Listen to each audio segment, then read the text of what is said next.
చూద్దాం. GST fundamental సబ్జెక్ట్లో next topic ఏంటంటే process of introduction of GST లేకపోతే process of history of GST.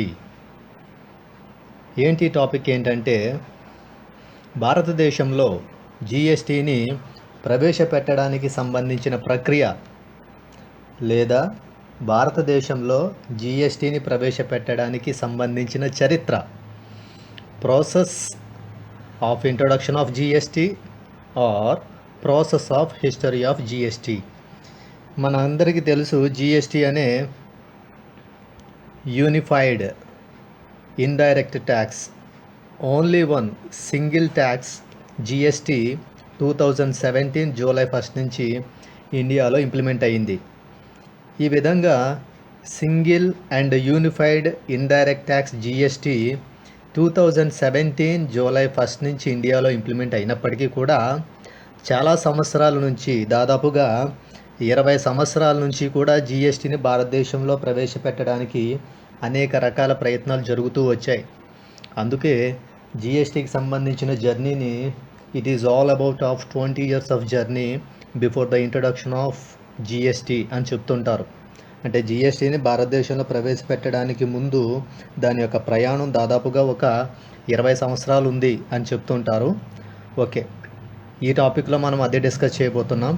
అంటే ఇండియాలో జిఎస్టీని ఇంట్రడ్యూస్ చేయడానికి సంబంధించిన ప్రాసెస్ ఏంటి, లేకపోతే ఇండియాలో జిఎస్టీని ఇంట్రడ్యూస్ చేయడానికి సంబంధించిన హిస్టరీ ఏంటనేది ఈ టాపిక్లో మనం డిస్కస్ చేయబోతున్నాం. Right. GST, that is Goods and Service Tax, is the biggest tax reform since independence. అంటే ఇండియాలో ఇండిపెండెన్స్ వచ్చినప్పటి నుంచి ట్యాక్స్ పరంగా అనేక రకాలైన రిఫార్మేషన్స్ జరిగాయి, కానీ జిఎస్టీకి సంబంధించి ఏ ట్యాక్స్ రిఫార్మ్ అయితే జరిగిందో దాన్ని biggest tax reform or radical economic tax reform అని చెప్తారు. అంటే భారతదేశంలో స్వాతంత్రం వచ్చిన తర్వాత పన్నులకు సంబంధించి అనేక సందర్భాల్లో, అనేక సంవత్సరాల్లో పన్ను సంస్కరణలు జరిగాయి. కానీ ఈ జిఎస్టీ అనే పరోక్ష పన్ను ప్రవేశపెట్టడానికి జరిగిన ఈ పన్ను సంస్కరణ భారతదేశంలో జరిగిన అన్ని పన్ను సంస్కరణలలోకెల్లా చాలా పెద్దది, చాలా ప్రత్యేకంగా చెప్పుకోదగిన పన్ను సంస్కరణ జిఎస్టీకి సంబంధించిన పన్ను సంస్కరణ. అందుకే it is the biggest tax reform అని చెప్తుంటారు. GST has subsumed all major indirect taxes including excise duty, VAT and service tax. జిఎస్టీకి సంబంధించిన ట్యాక్స్ రిఫార్మ్ని బిగ్గెస్ట్ ట్యాక్స్ రిఫార్మ్ అని చెప్పడానికి గల రీజన్ ఏంటంటే జిఎస్టీకి ముందు ప్రీవియస్ సెనారియోలో ఏ విధమైన ఇండైరెక్ట్ ట్యాక్సెస్ అయితే ఉన్నాయో వాటన్నిటినీ కూడా క్యాన్సిల్ చేసి వాటి ప్లేస్లో single and unified indirect tax వచ్చింది. అంటే అనేకమైన ఇండైరెక్ట్ ట్యాక్సెస్ ప్లేస్లో ఒకే ఒక ఇండైరెక్ట్ ట్యాక్స్ వచ్చింది. ఇది వరకు జిఎస్టీకి ముందు ఏ ఏ రకాలైన ఇండైరెక్ట్ ట్యాక్సెస్ ఉండేవి అంటే, say for example excise duty, excise సుంకము, వ్యాట్ విలువ ఆధారిత పన్ను, ఇంకా సర్వీస్ ట్యాక్స్ సేవా పన్ను. ఇవన్నీ కూడా జిఎస్టీకి ముందు చెప్పుకోదగ్గ చాలా ప్రముఖమైన పరోక్ష పన్నులు. These are all the so important, so special indirect taxes before GST. జిఎస్టీకి ముందు ఇవన్నీ కూడా చాలా చెప్పుకోదగ్గ ప్రముఖమైన పరోక్ష పన్నులు. ఇలాంటి గొప్ప గొప్ప ప్రముఖమైన పరోక్ష పన్నులన్నీ ఎప్పుడైతే జిఎస్టీ వచ్చిందో ఇవన్నీ కూడా అదృశ్యం అయిపోయి ఇండైరెక్ట్గా జిఎస్టీలో సబ్జ్యూమ్ అయిపోయినాయి, అంటే జిఎస్టీలో కలిసిపోయినాయి. అందుకే అనేక రకాలైన పరోక్ష పన్నుల్ని జిఎస్టీ అనే ఒకే ఒక పరోక్ష పన్ను తనలో కలిపేసుకుంది. కాబట్టి జిఎస్టీకి సంబంధించిన పన్ను సంస్కరణ దేశంలోకెల్లా జరిగిన పన్ను సంస్కరణలో చాలా ప్రముఖమైనదిగా చెప్తూ ఉంటారు. అందుకే దీన్ని బిగ్గెస్ట్ ట్యాక్స్ రిఫార్మ్ అంటారు. అంటే జిఎస్టీకి ముందు ఎక్సైజ్ డ్యూటీ అనే ఇండైరెక్ట్ ట్యాక్స్ ఉండేది. సెంట్రల్ గవర్నమెంట్ ఛార్జ్ చేసేది. మ్యానుఫ్యాక్చర్ ఆఫ్ గూడ్స్ని మ్యానుఫ్యాక్చర్ చేసేటప్పుడు సెంట్రల్ గవర్నమెంట్ ఎక్సైజ్ డ్యూటీ అనే ట్యాక్స్ని ఛార్జ్ చేసేది. VAT state government within the state కానీ సేల్ ట్రాన్సాక్షన్ జరిగితే దాని మీద స్టేట్ గవర్నమెంటు సేల్స్ ట్యాక్స్ అనే పేరుతో ఒక ట్యాక్స్ ఛార్జ్ చేసేది, దాని పేరు వ్యాట్. స్టేట్కి సంబంధించి వ్యాట్ ట్యాక్స్ అనేది చాలా important tax. Next service tax. Country wide ఏ రకమైన సర్వీసెస్ని అయితే ఆఫర్ చేస్తారో అటువంటి సర్వీసెస్ మీద సర్వీస్ ట్యాక్స్ అనే ట్యాక్స్ని సెంట్రల్ గవర్నమెంట్ మాత్రమే ఛార్జ్ చేసేది. ఈ విధంగా సెంట్రల్ గవర్నమెంట్ ఛార్జ్ చేసే బిగ్ ఇండైరెక్ట్ ట్యాక్సెస్లో ఎక్సైజ్ డ్యూటీ, సర్వీస్ ట్యాక్స్ ఉండేవి. అదేవిధంగా స్టేట్ ఛార్జ్ చేసే ప్రామినెంట్ ట్యాక్సెస్లో వ్యాట్ ఒక ట్యాక్స్గా చెప్పుకోవచ్చు. ఈ విధంగా సెంట్రల్ గవర్నమెంట్ ట్యాక్సెస్ మాట్లాడినా, స్టేట్ గవర్నమెంట్ ట్యాక్సెస్ మాట్లాడినా ఇవన్నీ కూడా చాలా ప్రముఖమైన పరోక్ష పన్నులు. ఇటువంటి పరోక్ష పన్నులన్నీ కూడా ఎప్పుడైతే జిఎస్టీ వచ్చిందో ఇవన్నీ కూడా జిఎస్టీలో సబ్జ్యూమ్ అయిపోయి ఇవన్నీ కూడా డిసపియర్ అయిపోయినాయి, అదృశ్యం అయిపోయినాయి. అందుకే జిఎస్టీని బిగ్గెస్ట్ ట్యాక్స్ రిఫార్మ్ అంటారు. సరే, ఏదైతే ఎందుకు ఈ బిగ్గెస్ట్ ట్యాక్స్ రిఫార్మ్ని చేసి ఈ ఇదివరకు ఉన్నటువంటి ఇండైరెక్ట్ ట్యాక్సెస్ అన్నింటినీ కూడా క్యాన్సిల్ చేసి జిఎస్టీ అనే సింగిల్ యూనిఫైడ్ ఇండైరెక్ట్ ట్యాక్స్ని తీసుకొచ్చారు అంటే, ఇదివరకు ఉన్నటువంటి ఇండైరెక్ట్ ట్యాక్స్ సిస్టంలో అనేక రకాల ప్రాబ్లమ్స్ ఉన్నాయి, డిఫెక్ట్స్ ఉన్నాయి, కాంప్లెక్సిటీస్ ఉన్నాయి. వాటన్నిటిని కూడా రిమూవ్ చేయాలి, వాటన్నిటికీ కూడా ఒక సొల్యూషన్ కనుక్కొనాలి అనే ఉద్దేశంతోనే జిఎస్టీని తీసుకురావడం జరిగింది. అయితే కొత్త ట్యాక్స్ జిఎస్టీ వచ్చిన తర్వాత జనరల్గా ఎక్స్పెక్ట్ చేసే విషయం ఏంటంటే, the reform is expected to simplify India's taxation system and also help to deal with tax evasion. Previous indirect tax సిస్టంలో ఏవైతే ప్రాబ్లమ్స్ ఉన్నాయో, డిఫెక్ట్స్ ఉన్నాయో వాటన్నిటిని కూడా ఓవర్కమ్ చేయాలని కొత్త ట్యాక్స్ జిఎస్టీని తీసుకొచ్చారు. కాబట్టి జిఎస్టీలో ఎక్స్పెక్ట్ చేసే విషయాలు ఏంటంటే, simplifies the India's tax system. భారతదేశానికి సంబంధించిన పన్ను వ్యవస్థను ఇది సరళీకృతం చేస్తుంది. మరియు it help to deal with the tax evasion. అంటే ఇది వరకు ఉన్నటువంటి పరోక్ష పన్నుల వ్యవస్థలో పన్ను ఎగవేత అనే సమస్య ఎక్కువగా ఉండేది. ఈ రెండింటినీ కూడా కొత్తగా వచ్చినటువంటి జిఎస్టీ ట్యాక్స్ అనేది సాల్వ్ చేస్తుంది, పరిష్కరిస్తుంది అని మనం ఎక్స్పెక్ట్ చేయడానికి కొంచెం అవకాశాలు ఉన్నాయి. ఈ బిగ్గెస్ట్ ట్యాక్స్ రిఫార్మ్ ఇండియాలో చేసి జిఎస్టీ అనే కొత్త ట్యాక్స్ని తీసుకొచ్చిన తర్వాత జనరల్గా పబ్లిక్ కానీ గవర్నమెంట్కి కానీ ఉండే ఎక్స్పెక్టేషన్ ఏంటంటే, సింపుల్గా ఫస్ట్ ఎక్స్పెక్టేషన్ ఏంటంటే, the new tax reform GST simplifies the India's tax system and also help to deal with tax evasion. దీని అర్థం భారతదేశ పన్ను వ్యవస్థను ఇది సరళీకృతం చేయాలని, దాంతోపాటు భారతదేశంలో ఎప్పటి నుండో పరోక్ష పన్నుల వ్యవస్థలో ఉన్నటువంటి పన్ను ఎగవేత అనే సమస్యను తొలగించడానికి ఈ కొత్త జిఎస్టీ అనే పన్ను ఉపయోగపడుతుంది, ఇది మనకు సహాయపడుతుంది అనే ఎక్స్పెక్టేషన్తో కొత్త ట్యాక్స్ అంటే ఈ జిఎస్టీని ఇంట్రడ్యూస్ చేయడం జరిగింది. రైట్.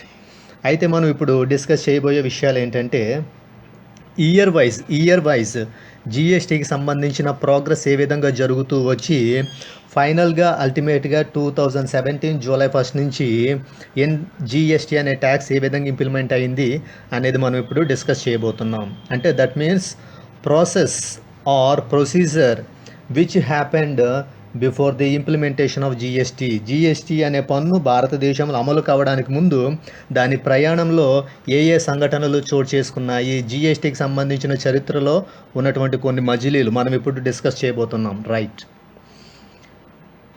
ఇక్కడ ఫస్ట్ మన జిఎస్టీకి సంబంధించిన జర్నీలో, జిఎస్టీకి సంబంధించిన హిస్టరీలో ఫస్ట్ ఏ ఇయర్ గురించి మనం మాట్లాడుకోవాలంటే ద ఇయర్ 2000 సంవత్సరం. 2000 ఇయర్లో ఏం జరిగిందంటే, in 2000 the Vajpayee government started discussion on GST by setting up an empowered committee. The committee was headed by Asim Das Gupta. జిఎస్టీకి సంబంధించిన జర్నీలో చెప్పుకోదగ్గ ముఖ్యమైన ఇన్సిడెంట్స్లో ఒక ఇన్సిడెంట్ ఎప్పుడు జరిగింది అని చెప్పుకోవాలంటే ఇన్ ద ఇయర్ 2000 సంవత్సరంలో 2000 ఇయర్లో ఏం జరిగిందంటే, అప్పటి బీజేపీ గవర్నమెంట్ రూలింగ్లో ఉంది సెంట్రల్లో. ఈ సెంట్రల్లో రూలింగ్లో ఉన్నటువంటి బీజేపీ గవర్నమెంట్కి ప్రైమ్ మినిస్టర్గా ఉన్నటువంటి అటల్ బిహారీ వాజ్పేయి గారు 2000లో ఒక డిస్కషన్ కమిటీని అపాయింట్ చేయడం జరిగింది. దాన్నే ఏమంటారంటే ఎంపవర్డ్ కమిటీ అంటే జిఎస్టీ ఇంప్లిమెంటేషన్కి సంబంధించిన పాయింట్స్ అన్నీ డిస్కస్ చేయండి అని దానికి సంబంధించిన విషయాల్ని అప్పగిస్తూ ఆయన ఒక కమిటీని అపాయింట్ చేశారు. ఆ కమిటీకి పెట్టిన పేరేం పేరంటే ఎంపవర్డ్ కమిటీ. ఈ కమిటీని తెలుగులో సాధికారిక కమిటీ అంటారు. సాధికారిక కమిటీ. ఈ కమిటీలో జనరల్గా మెంబర్స్ ఎవరు ఉంటారంటే సెంట్రల్ గవర్నమెంట్ నుంచి కొంతమంది సభ్యులు మెంబర్స్గా ఉంటారు. దానితో పాటు ఈచ్ స్టేట్ ఫైనాన్స్ మినిస్టర్ దీనిలో ఒక మెంబర్గా ఉండడం జరుగుతుంది. ఈ విధంగా వీళ్ళందరినీ కూడా మెంబర్స్గా ఫామ్ చేసి 2000లో వాజ్పేయి గారు జిఎస్టీకి సంబంధించి డిస్కస్ చేయమని సెటప్ చేసిన కమిటీయే ఎంపవర్డ్ కమిటీ. దీన్ని రాష్ట్ర ఆర్థిక మంత్రుల సాధికారిక కమిటీ అని కూడా పిలుస్తారు. ఈ కమిటీకి చైర్మన్గా ఎవరిని అపాయింట్ చేశారంటే ఈ పర్సన్ చాలా ఇంపార్టెంట్ పర్సన్, నేమ్ చాలా ఇంపార్టెంట్. ఇది అసీమ్ దాస్ గుప్తా. ఈయన 2000 ఆ పీరియడ్లో వెస్ట్ బెంగాల్ ఫైనాన్స్ మినిస్టర్గా పనిచేశారు.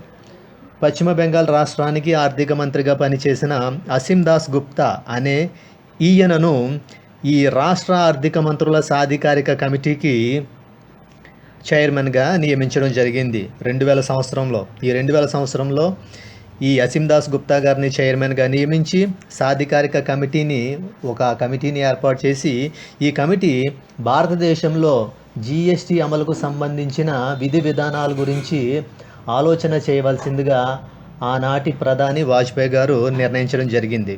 అంటే జిఎస్టీకి సంబంధించిన జర్నీ లేదా హిస్టరీలో ఫస్ట్ ఇన్సిడెంట్ మనం 2000 చెప్పుకోవచ్చు. ఇంకా యాక్చువల్గా చెప్పుకోవాలంటే 1978లోనే ఎల్కే ఝా అనే ఒక కమిటీని సెంట్రల్ గవర్నమెంట్ అపాయింట్ చేసింది ఇండైరెక్ట్ ట్యాక్స్ సిస్టమ్కి సంబంధించిన ప్రొసీజర్ని డిస్కస్ చేయమని. అప్పుడే ఆయన ఎల్కే ఝా అనే పర్సన్ ఆయన సెంట్రల్ గవర్నమెంట్కి సబ్మిట్ చేసిన రిపోర్ట్లో ప్రజెంట్ ఇండైరెక్ట్ ట్యాక్స్ సిస్టమ్ ఇండియాలో ఏమాత్రం బాగాలేదు, దీన్ని రిఫార్మ్ చేయాల్సిన అవసరం ఉంది, దీని ప్లేస్లో వాల్యూ యాడెడ్ ట్యాక్స్ సిస్టమ్ అనే దాన్ని తీసుకొస్తే చాలా బాగుంటుందని ఆయన ఎప్పుడో చెప్పడం జరిగింది. అయితే ఆ తర్వాత కాలంలో దానికి అంత ప్రాముఖ్యత లేకపోవడంతో చాలాసార్లు బ్రేకప్ వచ్చింది. అయితే 2000 నుంచి జిఎస్టీకి సంబంధించిన జర్నీ మంచి ప్రోగ్రెస్ని కనబరిచింది. అందుకే మనం ఇక్కడి నుంచి ఈ ఇయర్ నుంచి డిస్కస్ చేసుకోవడం జరుగుతుంది. రైట్. నెక్స్ట్ 2002-2004 పీరియడ్ అంటే 2002-2004 ఈ సంవత్సరాల మధ్యకాలం.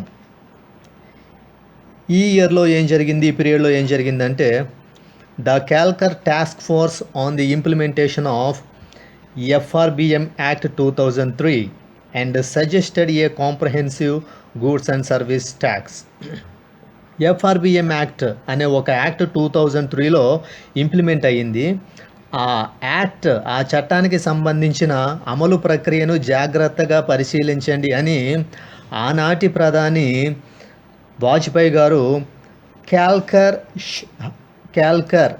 విజయ్ క్యాల్కర్ అనే వ్యక్తికి బాధ్యతలు అప్పగించడం జరిగింది.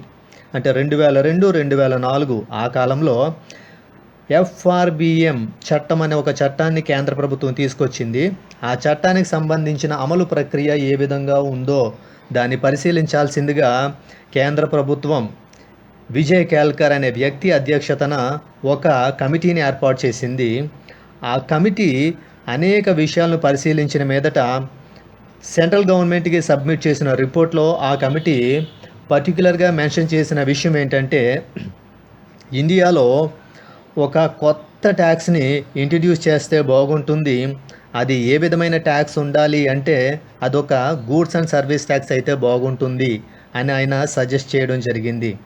అంటే దేశంలో ఫిస్కల్ ఇష్యూస్ మీద, బడ్జెట్ మేనేజ్మెంట్ మీద, అనేక రకాల ఇష్యూస్ మీద మంచి నాలెడ్జ్ కలిగిన పర్సన్ ఈ విజయ్ క్యాల్కర్ గారు. అంటే దేశ ఆర్థిక వ్యవస్థ, దేశ కోశ వ్యవస్థ, దేశానికి సంబంధించిన బడ్జెట్, ఈ విషయాలన్నింటి మీద మంచి సమగ్రమైన పరిజ్ఞానం కలిగిన వ్యక్తి విజయ్ క్యాల్కర్ గారు.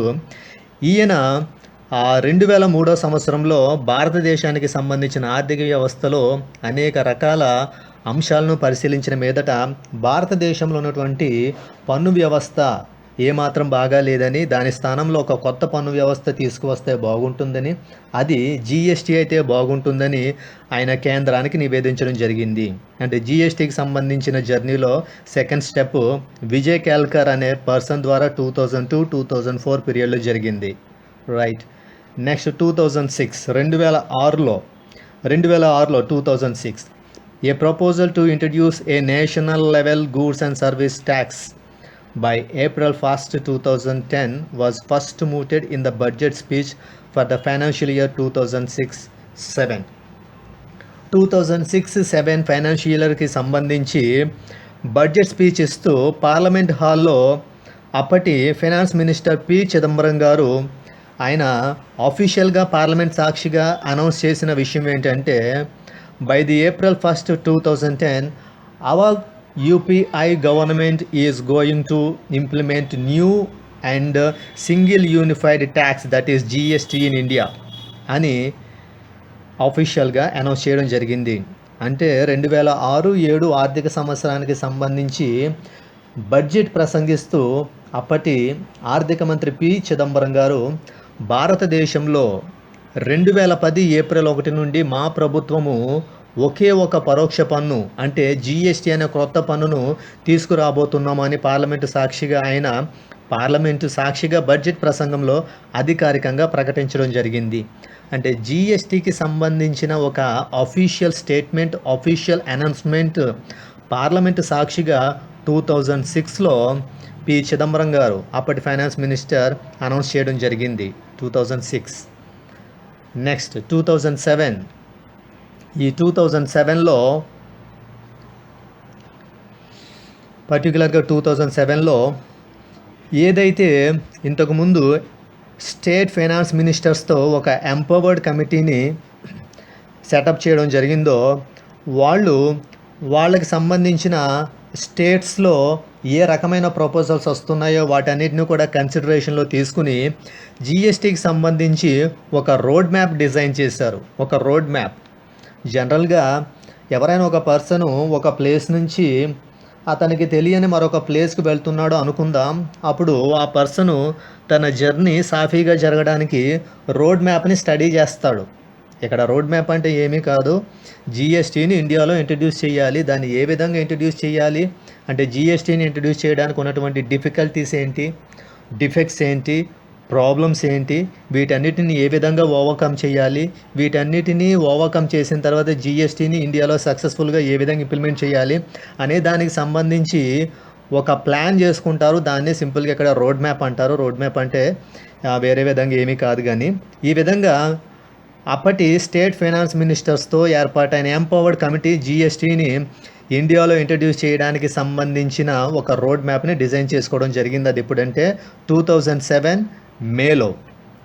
నెక్స్ట్ సేమ్ ఇయర్ అంటే 2007 నవంబర్లో జరిగిన విషయం ఏంటంటే, ఈ ఎంపవర్డ్ కమిటీ ఏదైతే విషయాలను వాళ్ళ స్టేట్స్లో అంటే ఎంపవర్డ్ కమిటీలో మెంబర్స్గా ఉన్నటువంటి ప్రతి స్టేట్కి సంబంధించిన ఫైనాన్స్ మినిస్టర్ ఆ స్టేట్లో ఉన్నటువంటి మేధావులతో, పన్ను విశ్లేషకులతో, ఇంకా అనేక సామాజిక కార్యకర్తలతో, ఇంకా రాజకీయ నాయకులతో అనేక రకాలైన చర్చలు జరిపి డిబేట్స్ చేసి జీఎస్టీ ఏ విధంగా ఇండియాలో ఇంప్లిమెంట్ చేస్తే బాగుంటుంది అనే దానికి సంబంధించి అనేక రకాలైన ప్రతిపాదనలు తీసుకుని దానికి సంబంధించి కొన్ని రెజల్యూషన్స్ తీర్మానాలు చేసి వాటన్నిటినీ కూడా ఒక రిపోర్ట్ రూపంలో రెడీ చేసుకున్నారు.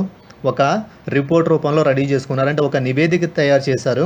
ఆ నివేదిక తయారు చేసి ఆ నివేదికను వాళ్ళు ఎప్పుడు సబ్మిట్ చేశారంటే 2007 నవంబర్ అంటే 2007 నవంబర్ 19న రాష్ట్ర ఆర్థిక మంత్రుల సాధికారిక కమిటీ ఒక రిపోర్టును తయారు చేసి ఆ రిపోర్టును కేంద్రానికి నివేదించడం జరిగింది. ఈ ఎంపవర్డ్ కమిటీ జీఎస్టీ ఇంప్లిమెంటేషన్కి సంబంధించిన కమిటీస్లో కానీ గ్రూప్స్లో కానీ చాలా యాక్టివ్ రోల్ ప్లే చేసిందిగా మీరు గుర్తించాలి, మనం అర్థం చేసుకోవాల్సిన అవసరం ఉంది. ఓకే, ఇది 2007. నెక్స్ట్ 2008 ఈ ఎంపవర్డ్ కమిటీ అంటే స్టేట్ ఫైనాన్స్ మినిస్టర్స్తో ఏర్పాటైన ఈ ఎంపవర్డ్ కమిటీ ఏం చేసిందంటే, empowered committee finalised views over GST and submitted a report titled A Model and Roadmap for GST in India. అంటే మళ్ళీ 2008వ సంవత్సరంలో మళ్ళీ అంటే 2007లోనే ఈ ఎంపవర్డ్ కమిటీ మొత్తం జిఎస్టీ ఇంట్రడక్షన్కి సంబంధించిన చాలా విషయాలను పరిగణలో తీసుకుని ఇనీషియల్గా ఒక రిపోర్ట్ని సెంట్రల్ గవర్నమెంట్కి సబ్మిట్ చేయడం జరిగింది. ఆ తర్వాతి కాలంలో మళ్ళీ ఏవైతే ప్రపోజల్స్, ఏవైతే ఆలోచనలు, ఏవైతే అభిప్రాయాలు తీసుకోమని చెప్పారో వాటిని కూడా పరిగణలో తీసుకుని ఇంతకుముందు సబ్మిట్ చేసిన రిపోర్ట్కి కొన్ని అమెండ్మెంట్స్ చేస్తూ 2008లో ఈ ఎంపవర్డ్ కమిటీ దానికి సంబంధించిన పని ఏదైతే అప్పగించారో ఆ పనిని కంప్లీట్ చేసి దాన్ని ఫైనలైజ్ చేసి జిఎస్టీకి సంబంధించిన వ్యూస్తో, అభిప్రాయాలతో కూడిన ఒక రిపోర్ట్ రెడీ చేసి ఆ రిపోర్ట్కి పెట్టిన పేరేం పేరంటే a model and road map for goods and services tax in India. అంటే భారతదేశంలో వస్తు సేవల పన్నుకు సంబంధించిన రోడ్ మ్యాప్. ఇప్పుడే రోడ్ మ్యాప్ అంటే ఏమై ఉంటుంది, రోడ్ మ్యాప్ అంటే ఏంటనే దాని గురించి నేను ఇప్పుడే మాట్లాడాను.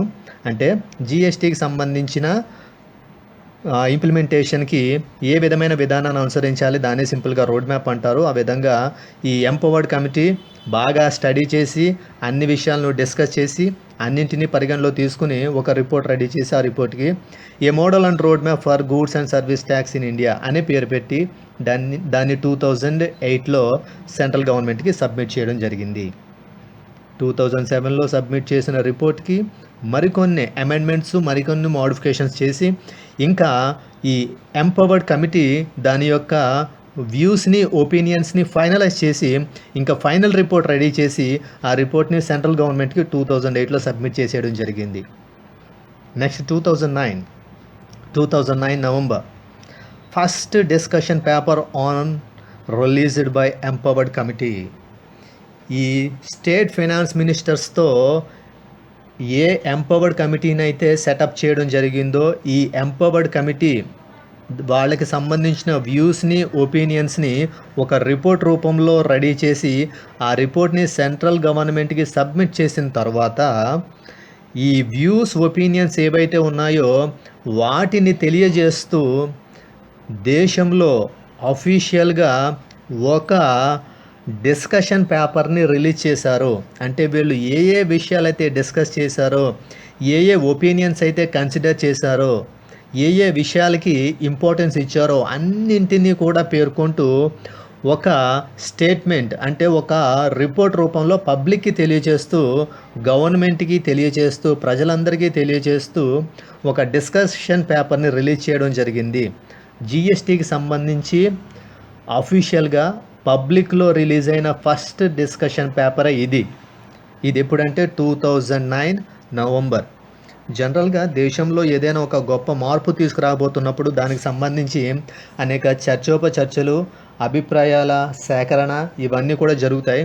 ఇవన్నీ జరిగిన తర్వాత దానికి సంబంధించి ఈ రకమైన విధానాన్ని దేశంలో తీసుకురాబోతున్నాం అని సెంట్రల్ గవర్నమెంట్ ఏం చేస్తుందంటే దానికి సంబంధించిన విషయాల్ని సెంట్రల్ గవర్నమెంట్ సంబంధించిన ఫైనాన్స్ మినిస్ట్రీ అఫీషియల్గా పబ్లిక్ డొమైన్లో పెడతారు. అంటే ప్రజలందరికీ తెలిసేలాగా, ప్రజలందరికీ కనబడేలాగా ఆ విషయాల్ని పబ్లిక్ డొమైన్లో పెడతారు. అప్పుడు ప్రజలందరూ కూడా ఆ విషయాలను టీవీలో చూసి కానీ, వార్తాపత్రికల్లో చదివి కానీ, లేకపోతే ట్విట్టర్స్లో ట్వీట్ చేస్తుంటారు ఈ మినిస్టర్స్ అందరూ. దాని ద్వారా తెలుసుకుని, సోషల్ మీడియా ద్వారా తెలుసుకుని ప్రజలు కూడా తమ అభిప్రాయాలు పంపాలనుకుంటే పంపచ్చు. ఆ విధంగా ప్రజలు కూడా తమ అభిప్రాయాలు పంపాలనే ఉద్దేశంతోనే ఇలాంటి విషయాల్ని పబ్లిక్ డొమైన్లో పెడతారు. అలా జిఎస్టీకి సంబంధించిన వ్యూస్, ఒపీనియన్స్ ఈ ఎంపవర్డ్ కమిటీ ఏదైతే తీసుకుందో వాటిని ప్రజలందరికీ తెలియపరచాలనే ఉద్దేశంతోనే జిఎస్టీకి సంబంధించిన ఫస్ట్ డిస్కషన్ పేపర్ని 2009 నవంబర్లో పబ్లిక్ డొమైన్లో పెట్టడం జరిగింది. అది 2009లో జిఎస్టీ జర్నీకి సంబంధించిన ఒక important incident. Next 2010 February mentioned in the speech of then finance minister GST to be introduced in April 2011. 2006 budget స్పీచ్లో finance minister P Chidambaram garu మేము అంటే మా గవర్నమెంటు దేశంలో జీఎస్టీని ఏప్రిల్ 1, 2010 నుంచి ఇంప్లిమెంట్ చేయబోతుంది అనే విషయాన్ని ఆయన చెప్పడం జరిగింది. దాన్ని ఇప్పుడు మనం డిస్కస్ చేయడం జరిగింది. అది 2010 ఇయర్‌కి సంబంధించి జీఎస్టీకి సంబంధించిన ఇంపార్టెంట్ ఇన్సిడెంట్‌గా మనం అర్థం చేసుకోవాలి. నెక్స్ట్ 2011 సంవత్సరం 2011 March the constitution 115th amendment bill introduced in Lok Sabha for levy of GST on all goods or services except for the specified goods. 2011 March జీఎస్టీకి సంబంధించిన జర్నీలో ఒక ఇంపార్టెంట్ ఇన్సిడెంట్గా చెప్పుకోవాలి. ఎందుకంటే 2011 మార్చ్ వరకు కూడా జీఎస్టీకి సంబంధించిన వ్యూస్, ఒపీనియన్స్ కన్సిడరేషన్లో తీసుకోవడం జరిగింది. జీఎస్టీని ఇంప్లిమెంట్ చేయాలి అనుకున్నారు. కానీ జీఎస్టీని కంట్రీలో అఫీషియల్గా ఇంప్లిమెంట్ చేయడానికి అవసరమైన ఒక జ్యుడిషియల్ ప్రొసీజర్ స్టార్ట్ అయ్యింది. అంటే ఒక న్యాయపరమైన ప్రక్రియ ఈ 2011 మార్చిలో ప్రారంభమైంది. అదే జీఎస్టీని దేశంలో ప్రవేశపెట్టడానికి అవసరమైన ఒక బిల్లు తయారు చేశారు. ఆ బిల్లు 115వ రాజ్యాంగ సవరణ బిల్లు. ఈ 115వ రాజ్యాంగ సవరణ బిల్లు దేని కొరకు తయారు చేయబడిందంటే దేశంలో జీఎస్టీ అనే ఏకైక పరోక్ష పన్నును ప్రవేశపెట్టడానికి ఉద్దేశించబడింది. ఈ విధంగా జీఎస్టీ అనే సింగిల్ యూనిఫైడ్ డైరెక్ట్ ట్యాక్స్ని ఇంట్రడ్యూస్ చేయడానికి సెంట్రల్ గవర్నమెంట్ ఒక బిల్ని ప్రిపేర్ చేసింది, బిల్ని డిజైన్ చేసింది. అది 115th అమెండ్మెంట్ బిల్. ఈ బిల్ని ఫస్ట్ 2011 మార్చిలో లోక్సభలో ఇంట్రడ్యూస్ చేయడం జరిగింది. ఇది జీఎస్టీకి సంబంధించిన జర్నీలో జీఎస్టీ ఇన్సిడెంట్స్లో one of the important incident 2011. ఎందుకంటే జ్యుడిషియల్ ప్రొసీజర్ 2011లో జరిగింది. ఏ విధంగానంటే లోక్సభలో బిల్ని ఇంట్రడ్యూస్ చేయడం వల్ల. రైట్. ఆ తర్వాత 2013 August standing committee submitted its report on GST. 2011 మార్చ్లో యూనియన్ గవర్నమెంట్ జీఎస్టీకి సంబంధించిన ఒక బిల్ డిజైన్ చేసి లోక్సభలో ఇంట్రడ్యూస్ చేసిన తర్వాత ఆ లోక్సభలో డిస్కషన్స్ జరిగాయి. 2011 అంతా జరిగాయి, 2012లో కూడా జరిగాయి. ఆ తర్వాత మెల్లగా బిల్లుకు సంబంధించిన అనేక రకాలైన ప్రతిపాదనలు చేయండి అని అపోజిషన్ పార్టీలు, ఇంకా దేశంలో ఉన్న అనేక మంది వ్యాపారవేత్తలు, పారిశ్రామికవేత్తలు, మేధావులు, పన్ను విశ్లేషకులు వీళ్ళందరూ చెప్తూ వచ్చిన తర్వాత 2013 ఆగస్టులో జరిగిన విషయం ఏంటంటే standing committee submitted its report on GST. అంటే కేంద్ర ప్రభుత్వంలో స్టాండింగ్ కమిటీ అనే ఒక కమిటీ ఉంటుంది. ఆ కమిటీ జీఎస్టీకి సంబంధించిన మార్పులు చేర్పులను ప్రతిపాదిస్తూ కేంద్రానికి ఒక రిపోర్ట్ని సబ్మిట్ చేసింది. అది 2013 ఆగస్ట్. అంటే కేంద్ర ప్రభుత్వానికి సంబంధించిన స్టాండింగ్ కమిటీ జీఎస్టీ ప్రవేశపెట్టడానికి సంబంధించిన విషయాలు ఏవైతే ఉన్నాయో వాటికి కొన్ని మార్పులు చేర్పులు చేస్తూ మరికొన్ని ప్రతిపాదనలు తెలుపుతూ ఒక నివేదికను కేంద్రానికి అందించడం జరిగింది. అది 2013 ఆగస్టులో.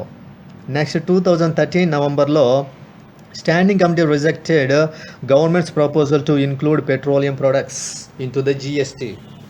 ఈ స్టాండింగ్ కమిటీ కేంద్ర ప్రభుత్వానికి సబ్మిట్ చేసిన రిపోర్ట్లో వాళ్ళ ప్రపోజల్ ఏంటంటే జీఎస్టీ అనే కొత్త ట్యాక్స్ని తీసుకురావడం వల్ల అన్ని ఐటమ్స్ని కూడా జీఎస్టీలో సబ్జ్యూమ్ చేసేస్తున్నారు. అంటే ప్రతి ఒక్క అంశాన్ని కూడా జీఎస్టీలో విలీనం చేస్తున్నారు.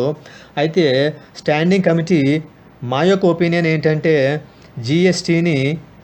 జీఎస్టీలో పెట్రోలియం ప్రోడక్ట్స్ని ఇంక్లూడ్ చేయొద్దు, ఇది మా యొక్క ప్రపోజల్ అని స్టాండింగ్ కమిటీ 2013 నవంబర్లో చెప్పడం జరిగింది. అంటే జీఎస్టీలో అన్నీ కూడా ఇంక్లూడ్ చేస్తారు, ఏ ఒక్కదాన్ని ఎగ్జామ్ చేయరు, ఏ ఒక్కదానికి ఎక్సెప్షన్ ఉండదు, ప్రతి దాన్ని కూడా ఇంక్లూడ్ చేస్తారు.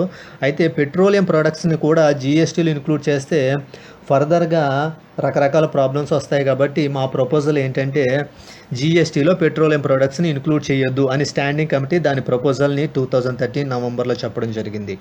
ఇది జీఎస్టీ జర్నీలో 2013లో జరిగిన ఇన్సిడెంట్స్. నెక్స్ట్ 2014లో జరిగిన విషయం ఏంటంటే యాక్చువల్గా 2011లోనే జీఎస్టీకి సంబంధించి central government 115th amendment bill prepare చేసింది. 115th అమెండ్మెంట్ బిల్ని డిజైన్ చేసి సెంట్రల్ గవర్నమెంట్ లోక్సభలో ఇంట్రడ్యూస్ చేసిన తర్వాత నుంచి దానికి అనేక రకాల ప్రపోజల్స్ వస్తున్నాయి. ఆ ప్రపోజల్స్ వచ్చిన తర్వాత ఇంకా సెంట్రల్ గవర్నమెంట్ ఈ 115th అమెండ్మెంట్ బిల్ అనేది క్యాన్సిల్ అయిపోయిందంటే బిల్లు వీగిపోతుంది. జనరల్గా హౌసెస్లో బిల్స్ని ఇంట్రడ్యూస్ చేసినప్పుడు ఆ బిల్ని ఒక స్పెసిఫిక్ పీరియడ్లో కానీ బిల్ని మనం పాస్ చేసుకోకపోతే బిల్లులు వీగిపోతుంటాయి, బిల్లులు క్యాన్సిల్ అయిపోతుంటాయి. ఆ విధంగానే 2011లో డిజైన్ చేసిన 115th అమెండ్మెంట్ బిల్ అంటే జిఎస్టీని ఇంట్రడ్యూస్ చేయడానికి సంబంధించిన ఈ బిల్లు అది క్యాన్సిల్ అయిపోయింది, వీగిపోయింది. ఆ తర్వాత మళ్ళీ స్టాండింగ్ కమిటీ అనేక రకాల ప్రపోజల్స్ చేసింది. దాని గురించి ఇప్పుడే మాట్లాడుకున్నాం. స్టాండింగ్ కమిటీ పెట్రోలియం ప్రొడక్ట్స్ని జిఎస్టీలో ఇంక్లూడ్ చేయొద్దు, ఇది మా ప్రపోజల్ అనేసి స్టాండింగ్ కమిటీ 2013లో చెప్పింది. ఆ తర్వాత మళ్ళీ సెంట్రల్ గవర్నమెంట్ 2014లో జిఎస్టీ ప్రవేశపెట్టడానికి సంబంధించి మరొక కొత్త బిల్లుని డిజైన్ చేసింది. ఇది కాన్స్టిట్యూషన్ అమెండ్మెంట్ బిల్ 122 అంటే 122వ రాజ్యాంగ సవరణ బిల్లు. ఇది కూడా భారతదేశంలో జిఎస్టీని ప్రవేశపెట్టడానికి సంబంధించిన బిల్లే. అంటే పాత బిల్లు సభల్లో ఆమోదం పొందలేదు కాబట్టి పాత బిల్లులన్నీ వీగిపోయినాయి.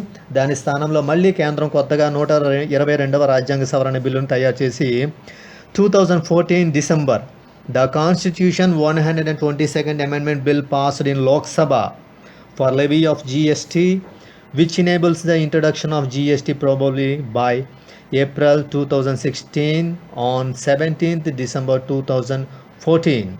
2014 డిసెంబర్ 17న తెలియజేసిన విషయం ఏంటంటే జిఎస్టీ ఇంప్లిమెంటేషన్ సంబంధించి ఒక కొత్త బిల్ ప్రిపేర్ చేశారు. అది 122nd అమెండ్మెంట్ బిల్. అది ఆ బిల్ని లోక్సభలో ఇంట్రడ్యూస్ చేయడం జరిగింది. లోక్సభలో బిల్లు కూడా పాస్ అయిపోయింది.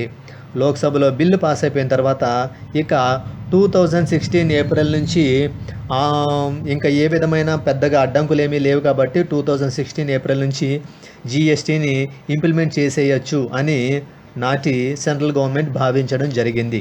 ఇది 2014లో లోక్సభలో బిల్ అనేది పాస్ అయిపోయింది. నెక్స్ట్ 2015 నుంచి మధ్యలో చాలా కాలం పట్టింది. మళ్ళీ ఒక 2 years గ్యాప్ వచ్చిన తర్వాత 2016 August 3 the constitution amendment bill 122nd bill passed by Rajya Sabha. 2016 August 3న జిఎస్టీని ప్రవేశపెట్టడానికి ఉద్దేశించిన రాజ్యాంగ సవరణ బిల్లు 122వ రాజ్యాంగ సవరణ బిల్లుని రాజ్యసభ కూడా ఆమోదించింది. ఇది 2016 ఇయర్కి సంబంధించిన జిఎస్టీకి సంబంధించిన ఇంపార్టెంట్ ఇన్సిడెంట్. 2016 ఆగస్టు 3న రాజ్యసభ కూడా బిల్ని పాస్ చేసేసింది.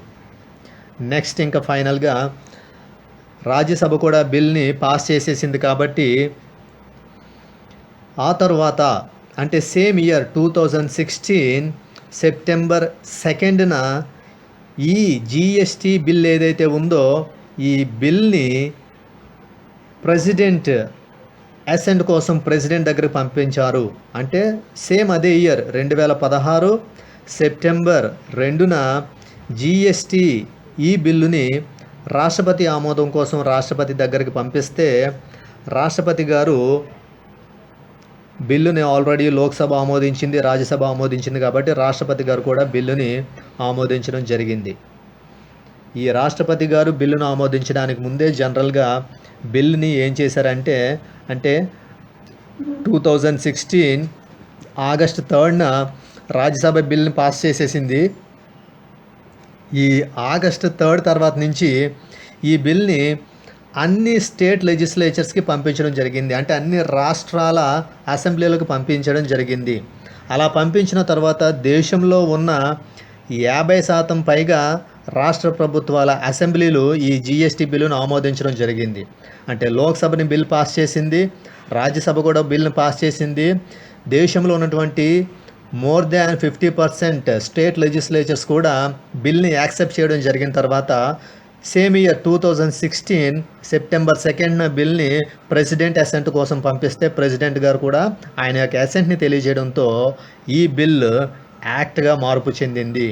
అంటే జీఎస్టీ అనే కొత్త పన్నును ప్రవేశపెట్టడానికి ఉద్దేశించిన ఈ బిల్లు ఒక చట్టంగా మార్పు చెంది 2017 జూలై 1 నుంచి ఇండియాలో చాలా ఆఫీషియల్గా జీఎస్టీ అనే single unified indirect tax implement అవ్వడం జరిగింది.